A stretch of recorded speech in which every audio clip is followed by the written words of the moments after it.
Eufemisme. Substitució d'un mot aspre o molt directe per un de més suau o imprecís o per una expressió indirecta. O sigui, una fulla de parla verbal.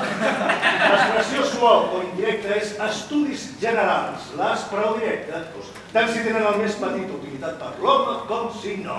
Tanqui cometes. Qui va dir això? Robert, la pot dir, exacte? L'any passat, 2 a Bristol i 1 a York. Fa 2 anys... Sí, ja ho sé, Dolph, però jo penso en la primera divisió.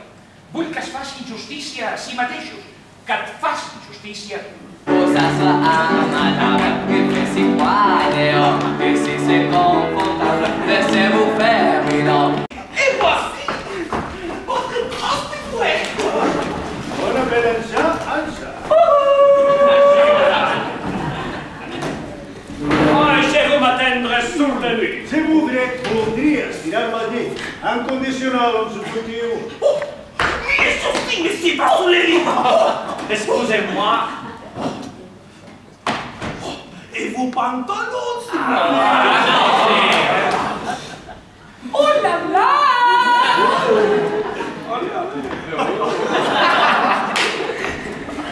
Oh, quelle belle dame! A l'època de la Reforma es conservaven 14 prepucis de Jesucrist, però es creia que el prepuci original estava a la Basílica de Sant Joan de Laterà, a Roma. Senyor, no es pensi que ens sentim incòmodes perquè faci servir la paraula prepuci.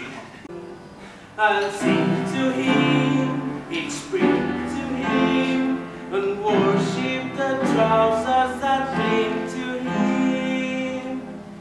Bewitched, father, and bewildered am I. I amb raó, Per tant, discrepin. Trobin alguna cosa per dir a favor seu. La història actualment no és qüestió de competició. Quan l'Irwin es va fer famós com a historiador, va ser per haver trobat la manera de girar el mitjó sistemàticament. Agafava el pit i es dedicava a demostrar el contrari.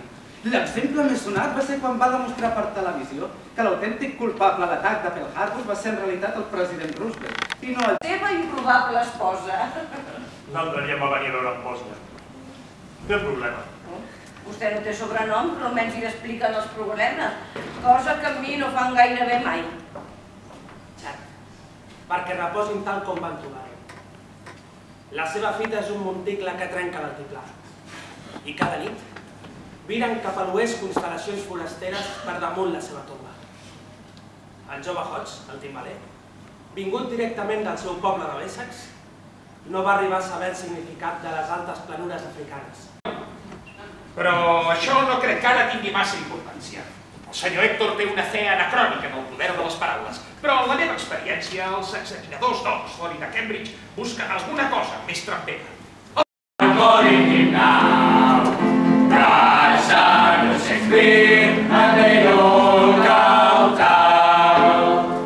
Saps, petit cagarro, Vostè n'és testimoni. Ens pega, senyor. Podrien despatxar-lo. Calma. Va, havia pensat que podríem parlar sobre l'Holocaust. Déu del cel. Miri, els hi escriurà una carta de disculpa més o menys en aquests temes. Dubto una mica a l'hora d'esmentar-ho, no fos cas que ocasionés alguna queixa sofisticada. Em pregunto si a cap de vostès se li ha acudit pensar fins a quin punt és desmoralitzador, això. N'hi ha que sí. Que mouen fills, suposo. A 1939, Hitler va moure fitxa cap a Polònia. I Polònia va... A rendir-se? defensar-se.